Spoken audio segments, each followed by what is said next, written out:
সবার কাছে ফাঁকি দেওয়া যায়, কিন্তু ভগবানের কাছে ফাঁকি দেওয়া যায় না।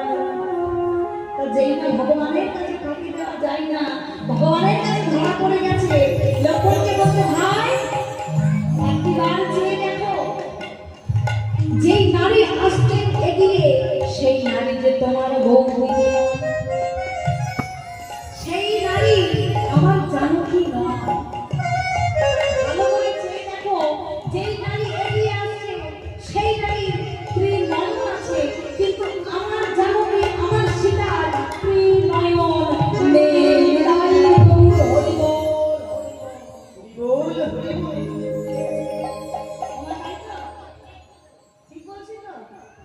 মা পার্বতীর ত্রিনয়ন রয়েছে, কিন্তু মা জানকীর কি ত্রিনয়ন রয়েছে? তাই এইভাবে ভগবানের কাছে ধরা পড়ে গেল। আর যেই না ধরা পড়ে গেছে বাবা, অমনি সময় মা পার্বতী করজোড়ে বলছে, দয়াময় আমি তো তোমার দুঃখের সময় তোমার সঙ্গে একটু সাহায্য করতে এসেছিলাম, তোমার দুঃখ একটু কমানোর চেষ্টা করেছিলাম।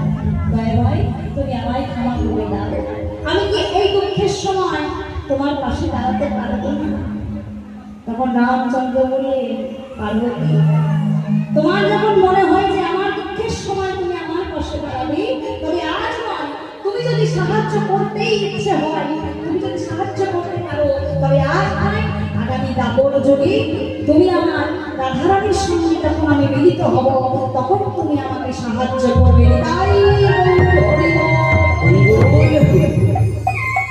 তাই সেই মা পার্বতী এই দাপর যুগে হলেন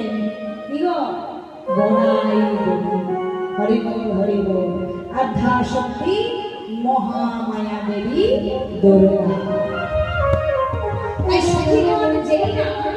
এমন ভাবে রাধারানীর মন্দিরে এসে দেখছেন রাধারানী ছটপট ছটপট করছে, একবার ঘরে যাচ্ছেন একবার বাইরে আসছে।